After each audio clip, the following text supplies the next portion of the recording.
pasaka mažiesiems.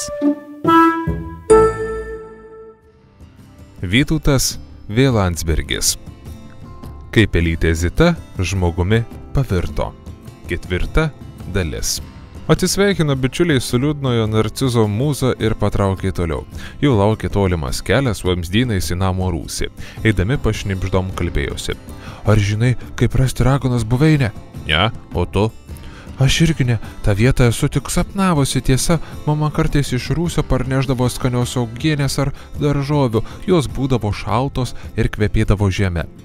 Iki rūsio juodu keliavo 2 valandas. Prasibrovus pro vamzdynus atsivėrė purvinos ventiliacijos angos ir dulkinė aptrupėjo laiptai prasmengantys skradžiai žemę. Šviesos ir oro vis mažėjo, kol galų gale sutemo kaip naktį. Aš nieko nematau, sušnibždėjo Zita ir priglūdo prie bičiulio. Dokletina, pamažu akis apsipras. Iš tiesų, neperregima tamsa netrukus išsisklaidė, rūsyje išryškėjo vaiduokliški koridorių kontūrai ir daugybė durelių su baltais užrašais. Dabar keliautojai ėmė viską matyti ir užuosti.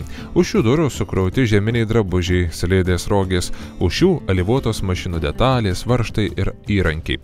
Staiga Zitutė užuodė braškių uogienę. Jos kvapas sklido iš rūsio, ant kurio durų buvo užrašyta 13. Atėjom, sušnabždėjo ji.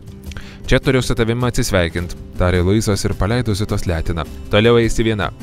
Taip elgtis nedžentelmeniška, supyko Zita. Nejau tamsiame rūsyje paliksi mane vieną. Prisimeni, ką sakė Milda. Ten galima juoktis, o man raganos visada kelia juoką. Geriau palauksiu čia, o tu brangioji eik. Nieko nebijok. Tarakonas drobiai nuleido akis. Ką pasakai? Zita atsisuko ir net tamsoje pamatė, kaip Luisas paraudo. Pasakiau, nieko nebijok. Atsiprašau, netyčia išsprūdo. Ėmė teisintis gerai, nė nesuprasdamas, į kuriuos jo žodžius taip karštai reagavo pelytė. Nieko, nusišypsojo Zita ir pabučiavo tarakonui žandą. Ačiū tau, aš vis dar kartais užmirštu, kad nieko nebijau, neįsivaizduoji, kaip esu tau dėkinga. Bičiuliai atsisveikindami apsikabino ir Aloizas liko laukti, o Zita pabeldė į 13 numerių pažymėtas duris. Staiga duris atsivėrė ir pro jas išropojo milžiniškos spuoguoto rupūžį. Fui, kas jūs? Užsidengė letenėlę burna Zitutė. Ką ragana jums padarė? Ačiū Dievai. Atvertė atgal, burptelėjo rupūžį. Prieš porą savaičių buvo pavertus princese, net žiauriai nepatiko. Nepatiko būti princese? Ai, vienas vargas, baliai, priėmimai, puošnių suknelė, šampanas, triukšmas, nei nusispjausi, nei ant grindų nusišnypši. Fė, negaliu pakęsti, kai mane spokso, užknisa pašalinių žvelgsniai. Labiau mėgstu pati įsiknist pernykščios lapus ir akilai siekti aplinkinius. Tai pasakiusi raupsotojai nušlepsojo prie grotuoto rūsio lango pačiame koridoriaus gale.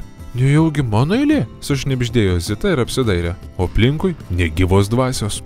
Staiga suskambėjo varpelis, pro rūso dureles išlindo liolios ūsai ir gudrios raudonos akys.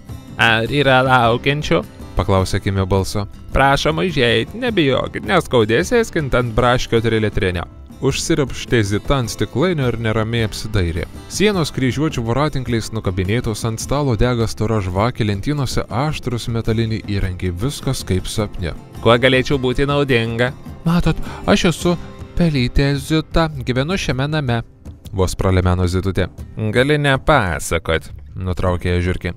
Puikiai žinau, kad ieškai savo mamos, kuri prapuolė prieš porą dienų. Pabandysiu tau padėti. Ką darysit? Sunerimo Zita. Netraukčiok, neskaudės. Numikeliolė ir spraktelėjo aštriais nakais. Pasigirdo iš visų pakampių. Mato pelė ant grindų raitosi knibždantis smauglių ir gyvačių kamuolys. Vargšelė tik sucipė ir kojas po savim parėtė, kad koks šliužas jos nepraryto. Nesijaudink, kiek gerai išauklėti, mano pacientų neliečia, nuramino ragana. Dabar mudvi suvalgysim po šaukštelį stebuklingos braškių uogienės, o tada ir pamatysim, kur tamstos mama. Suliktai žodžiais tarsi iš po žemės išniro milžiniška kobros galva su sidabriniu šaukštu burnoje. Paragauk, nenusinuodysi, padrąsino burtininkė. Pelytė pauostė ir atsargiai lyštelėjo. Uogienė buvo dangiškai skani. Dabar mano eilė, atsikrenkšteliolė ir spraktelėjo nagais dar sykį. Akimirksniu atšliaužė kitą gyvatį, nešina dar vieno šaukštų stebuklingosios uogienės. Ragana tik lyšt, nugurgė uogą ir kad dės lasdelę per stalą. Pasigirdo baisus trenksmas, pasipylė žiežirbos ir iš stiklainio ėmė verštis dūmai. Pelytė pajuto, kad po jie kažkas kruta. Pasilenkė, spokso, bet pro dūmus nieko nemato. Netrukus ant stiklainio užsiropštė ir Liolė. Pasitaisė akinius ir niurnėdama ėmė tyrinėti padūmavusi vaizdą indo viduje. Negali būti, tik ne tai. Tikiuosi dar ne per vėlu, bet jeigu joms suleido vaistų, tada galas. Kokiu vaistu? Išsigando Pelytė. Ką jūs kalbat? Ša, pati pažiūrėk, pasislinko Liolė. Tarp dūmų, didelis narvas pilnas pelių. Mano mamytė šiame stiklainyje? Apsidžiaugė Pelė. Išleiskime ją tučtuojau. Pala, neskubėk, pelių čia nėra. Kaip nėra? Juk aš jas matau. Čia tik jų atvaizdas, panašius vaizdus regi sapnuose. O kur jos? Toli, kita miesto gale, karinėje laboratorijoje. Ten žmonės suveža mieste sugaudytas pelės ir... Zita užgniaužė kvapą. Atlieka bandymus. Suleidžia nuodingų vaistų ir žiūri nugaiš ar ne. Žiūrėk, tarp jų tavo mama ir tėtė. Parodyk, kur mama, kur tėtė? Sušuko Pelytė ir dar įdėmiau įsistebeilėjo į stiklainio dugną. Čia kuo aiškiausiai išvydo savo mamytę Moniką, o šalia jos tėvelį Petrą. Liole, ar tos pelės serga? Ne, jos sveikos. Čia slaptas fabrikas, kur gaminami nuodai žmonėms. Liūdnai pakinkavo galva žiurkė. Norėdami sužinoti, ar gerai veiks, pirmą išbando juos su pelėmis ir žiurkėmis. Dauguma mūsiškių iš ten gyvi neišeina. To žmonės pačius reikia gydyti, kad nebūtų tokie žiaurūs. Nejokais įsikarščiavo Zita. Kada nors aš jiems už tai atkeršysiu, tačiau dabar man rūpi viena, ar gali išgelbėti mamą ir tėtį. Aišku, kad gali, jie dar neapkrėsti, tačiau rytoj juos susargdins, taigi laiko yra lygi ryto. Skubėk.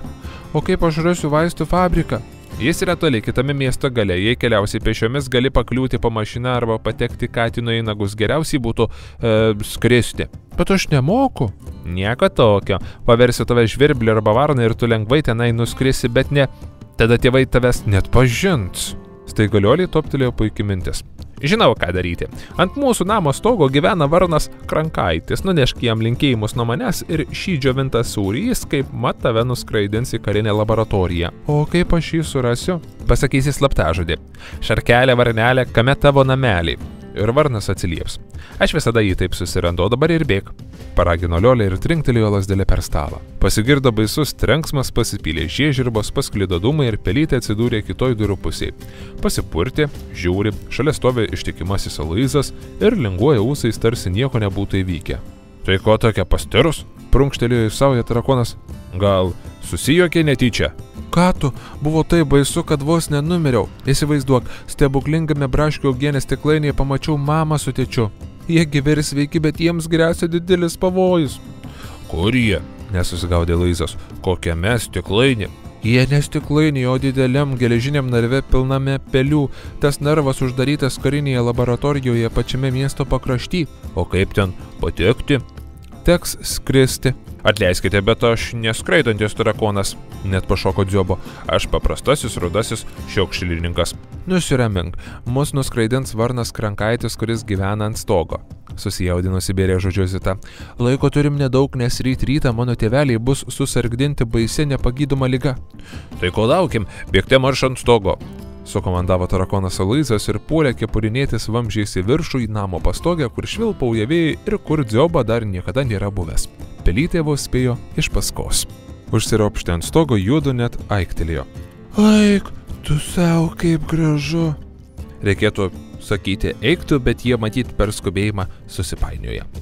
Bičiuliams net akys apraibo pamačius tokią galybę raudonų Vilniaus senamiesčio stogų. Tolumoje ties horizonto mėlynoja miško, o virš jų teka skaisti rytmečio saulė, o debesis danguje dideli ir apvalūs tarsi ožkų sūriai. Dar niekada nesu regėjusi plaukiojančių sūrių.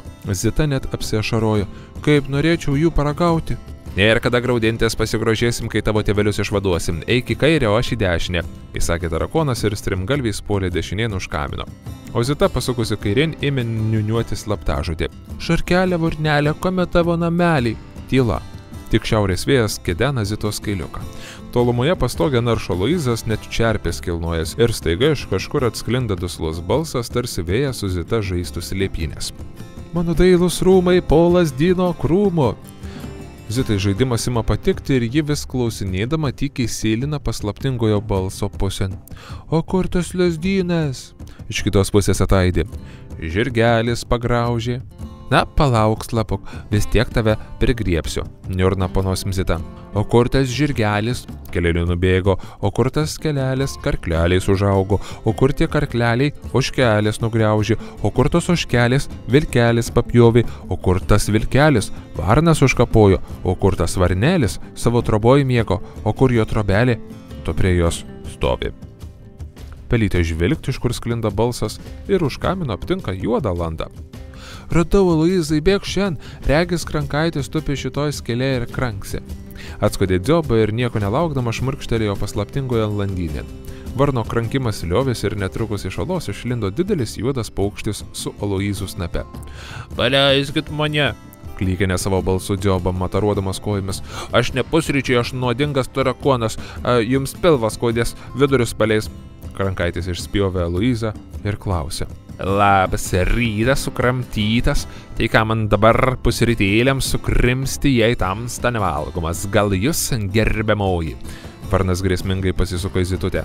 Kuo paneliai vardu? Aš Zita, bet irgi labai neskani. Na jau, nesikuklinkit. Pažiūrėkit, kokie liesa vieni kaulai rodo, nevalgykit mūsų, būkit toks geras, mes jums atnešėm džiovintą sūrį. Nuostabu, pusryčiams džiovintas sūris. Tai tiesiog pasaka apie varną ir sūrį. Ar girdėjot kada nors kokią istoriją? Nurijo seilę Krankaitis. Mes tamstai turime ne tik sūrį, tęsė Zitutė, bet ir nuoširdžiausių linkėjimų nuo žiurkės Liolios. Ragana Liolė? Sklestelėjo sparnais Krankaitis. Iš kur ją pažįstat? Į mūsų kaimynę? Jie atsiuntė pas mus tamstą, tarakono garbės žodės. Ragana Liolė sakė, kad esat puikus lakūnas ir padėsit mums nuskristi iki karinės laboratorijos kitame miesto gale. Kiekvienas Liolios cyptelėjimas man įsakymas. Varnas sumušė kulnais ir atidavė pagarbą, bet ūmai susigraudino. Kadaise jį padėjo man išsiperėti iš kiaušinio. O jūs išperėjo žiurkė? Išsprogdino akis keliautojai. Taip, jie mano antroji motina. Kaip? Nesuprato Zita. Jei norit, galiu papasakoti apie sunkę savo vaikystę, atsikrenkštė Krankaitis. Atleiskit, mes labai skubam, tarė Pelytė, bet varnas ją kirste nukrito. Skubėk lėtai, panelė, kaip sakydavo mano prosenelis. Sėskit, papasakosiu ir galėsim skrist. Ką darys Pelytė su tarakonu? Atsitupė ir klauso. Buvau praktiškai dar neišsiritęs iš kiaušinio, kai mano tėvelius kalnų parke surijo kažkoks valkata lapinas. Atsidusęs ėmė porinti Krankaitis. Likau lizdelėje vienas kaip kokia uodega. Gulėjau susirietęs į kamoliuką ankštame kiaušinėje ir verkiau. Jeigu ne Liolė, būčiau mirtinai sušalęs. Tačiau mane surado, parsinešė į rūsį ir padėjo ant šilto vamzdžio. Taip ir išsilukštenau. Šiurpus likimas, šnirkštelėjo nosim Aloyzas. Mano vaikystė irgi neturtais klota. Štai kartą pusbrolis Kostė. Palauk, nutraukė Aloyza Zita. Papasakosiu kitą kartą, dabar turime skubėti. Ačiū, kad išklausėt. Nusišluostė ašaras Krankaitis ir sukapojo pusę sūrio. Atsiprašau, susijaudinau kaip kokia zylė. Šokit ant nugaros ir lekiam. Bet luktelkit, nunešiu sūrio namo, bus juodai dienai. Po minutėlės Krankaitis grįžo užsimaukšlinės lakūno šalmą su akiniais. Pritupė ir ištiesė sparną, kad keliautojams būtų patogiau ant jo užlipti. Tik kuo stipriau įsikibkite, kad nenukristumėt, tarė lakūnas, kai bičiuliai įsitaisė jam ant nugaros. Prieš pakildamas dar patikslino. Kur jūs nuskraidinti? Į karinę laboratoriją, kurioje kankina pelės ir kitus žvėrelius. Žinau aš ją. Linktelėjo galva varnas. Teks skristi per visą Vilnių. Sakykit, ar pažįstate savo gimtąjį miestą? Ne, ką jūs? Vienu balsu atsakė Aloyza su Zita. Pirmą kartą jį matom. O aš Vilniuose skraidžioju skersai ir išilgai. Kranktelėjo Krankaitis. Papasakosiu apie jį, kol skrisime. Laikykitės, kylam. Tęsinys kitą dieną tuo pačiu metu.